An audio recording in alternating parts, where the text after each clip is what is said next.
They used to enter without a visa, no embassy lines, no expensive paperwork, just an ETA, a boarding pass, and they were cleared for Canada. But in 2025, that's changing fast. So why is Canada suddenly pulling the plug on visa-free travel for some Asian countries? Is it politics, border control, abuse of trust, or something deeper?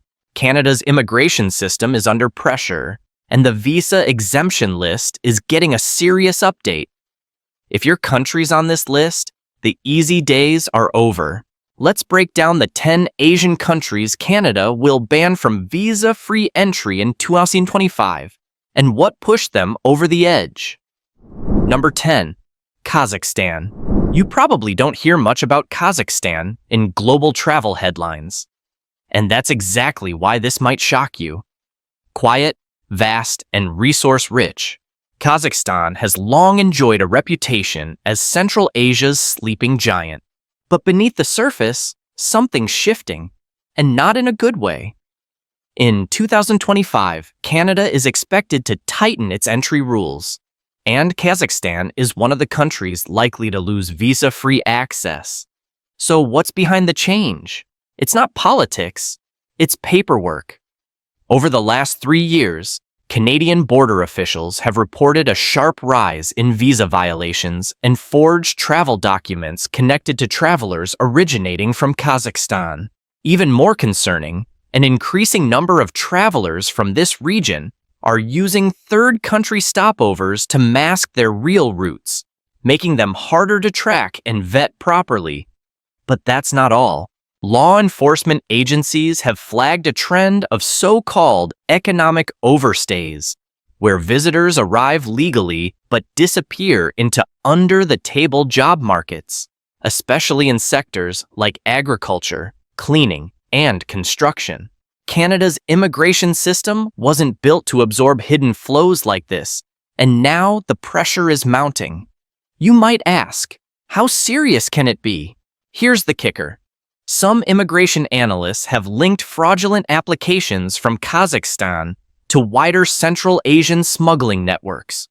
Whether or not every traveler is guilty, the damage is reputational, and Canada's system runs on trust. When that trust erodes, doors close. Number 9, India. It's the world's largest democracy, a rising tech powerhouse, and home to over 1 billion people.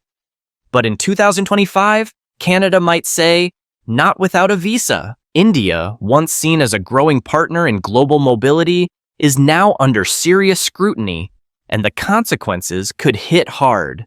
You'd be surprised how many Indian travelers currently use the ETA system to visit Canada for business, tourism, or family reasons. But here's the issue.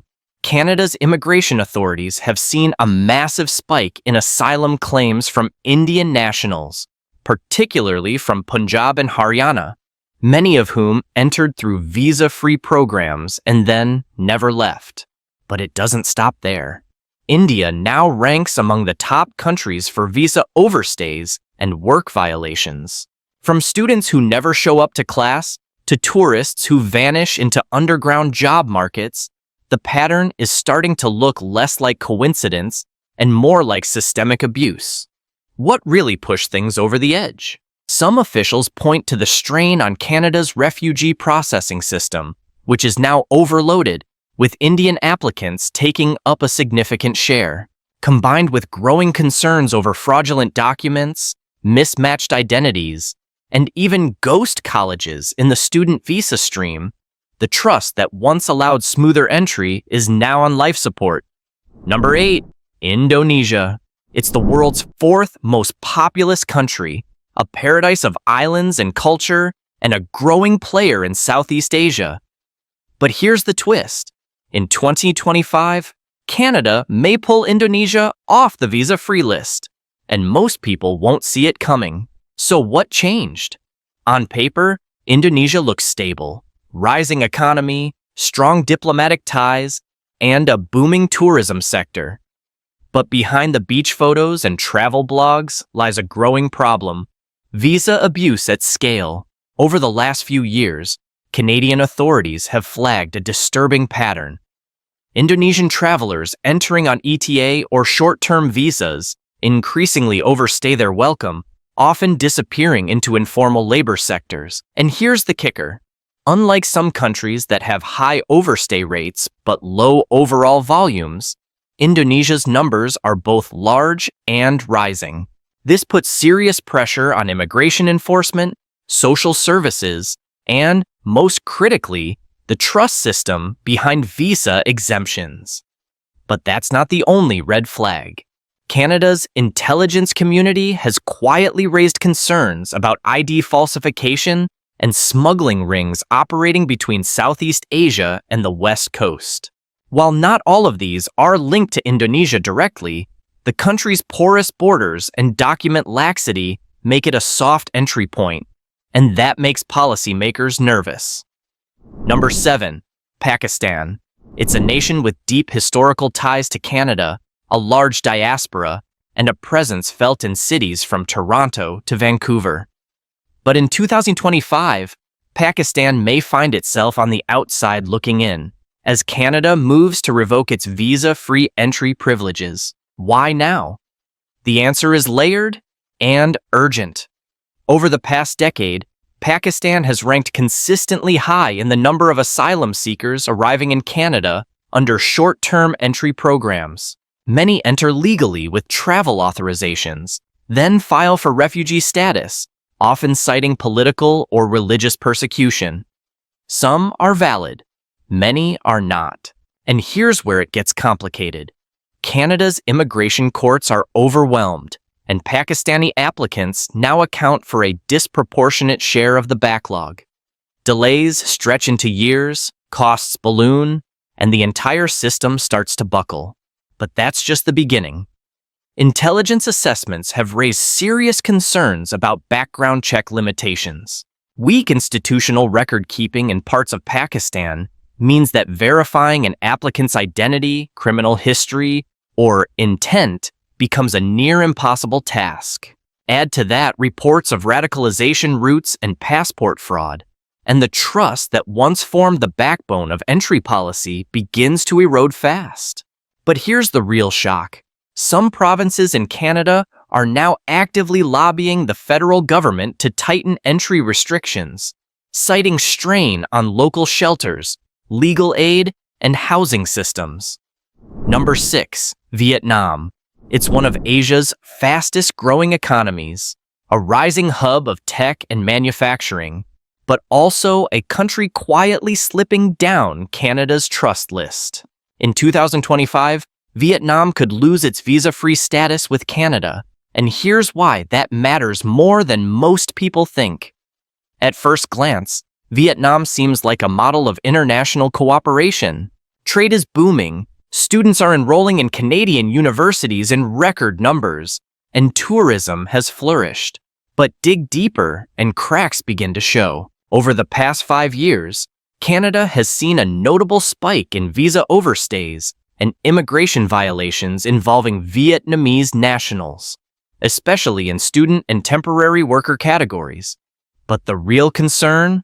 A growing network of fraudulent education agents and document forgers operating between Vietnam and Canada. These networks recruit applicants under fake enrollment schemes, submit falsified financials, and exploit Canada's streamlined ETA process. The result? Travelers who never attend school, never leave the country, and often disappear into unregulated labor. And here's the twist. Many of these violations aren't immediately detected. Vietnamese travelers often enter with all the correct paperwork, but the long-term pattern shows a different story. Low return rates, untracked employment, sudden address disappearances. Number 5. Philippines. It's one of Canada's closest allies in Asia, with over 900,000 Filipinos living across the country, from caregivers and nurses to engineers and students. But despite these strong ties, the Philippines may be the next to lose visa-free access to Canada in 2025. And the reason isn't emotional, it's statistical. Back in 2023, Canada extended ETA eligibility to Filipino citizens under one condition. They must either hold a valid U.S. visa or have held a Canadian visa in the last 10 years. It was seen as a gesture of goodwill, a recognition of cultural ties and trust. But within months, cracks started to appear. Here's what Canadian officials didn't anticipate: the volume. Applications surged. Thousands of new travelers began arriving with minimal screening. And soon after, reports of increased overstays, unauthorized work, and misuse of visitor permits started rolling in. But that's just the surface. Immigration enforcement agencies have flagged a worrying trend: visa hopping behavior, where travelers use the U.S. visa as a backdoor to gain ETA entry into Canada, only to disappear from official records weeks later. Even more alarming is the rise in fraudulent documents coming from certain visa brokers in Manila and Cebu. Fake employment histories, doctored financials, and manipulated travel records are now showing up in applications flagged for secondary review. And here's the breaking point. Provincial governments in Canada, especially in housing-strained regions like British Columbia and Ontario, are warning of unsustainable pressure on shelters and social support services, fueled in part by these entry loopholes. Number 4, Iran. It's a country that rarely leaves the headlines, and not always for the right reasons. In 2025, Iran is expected to face even tighter travel restrictions, and visa-free access to Canada may soon be off the table entirely. But this time, it's not just about immigration, it's about national security. Let's be clear, Iranian citizens are not the problem, but their government's actions are changing everything.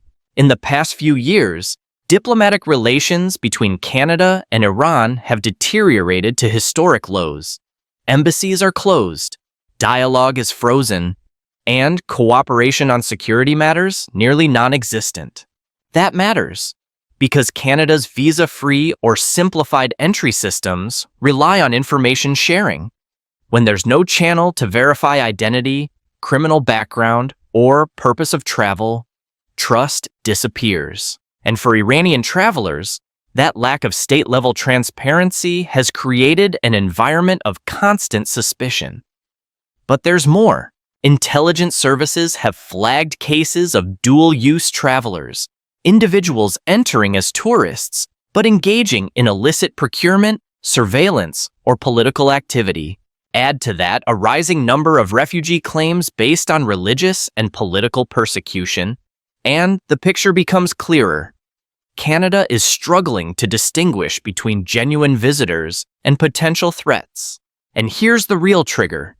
Recent reports suggest that organized networks in the region are exploiting weak third-country borders to facilitate Iranian travel through indirect routes, often masking travel histories and forging supporting documents. When systems like ETA can't account for that, they break. Number 3, Sri Lanka. It's an island of breathtaking landscapes, rich heritage, and post-war resilience. But in 2020, Sri Lanka may face a travel reality check as Canada moves to revoke simplified entry options and reintroduce full visa controls. Why? Because quiet patterns are starting to speak loudly. At first glance, Sri Lankan tourism doesn't raise red flags. Visitor numbers are moderate, student migration is steady, and bilateral relations are generally calm. But over the past few years, Canadian immigration officials have begun to notice a subtle shift. A rise in short-term visa overstays, particularly in labor-heavy regions like Ontario and Alberta. It's not about volume, it's about intent. Many Sri Lankan visitors, especially those entering on ETA or tourist pathways, are using their temporary status as a bridge into the underground job market.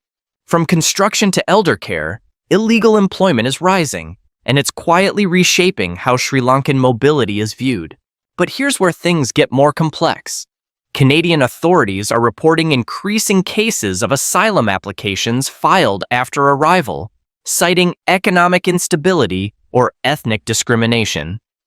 Some are credible, others are vague, inconsistent, or part of a broader trend of visa-to-refugee conversion that's placing heavy strain on Canada's asylum system. And then comes the document concern.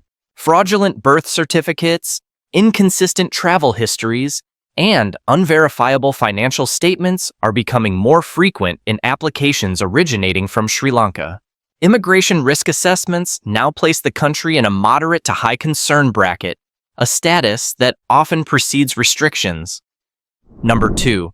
China. It's a global superpower, a tech and trade titan, and one of Canada's largest economic partners. But when it comes to immigration trust, the landscape is shifting fast. In 2025, China may be next to lose visa-free privileges, not because of tourism, but because of politics, pressure, and growing paranoia. Let's get one thing straight. Millions of Chinese travelers follow the rules, spend generously, and return home as expected.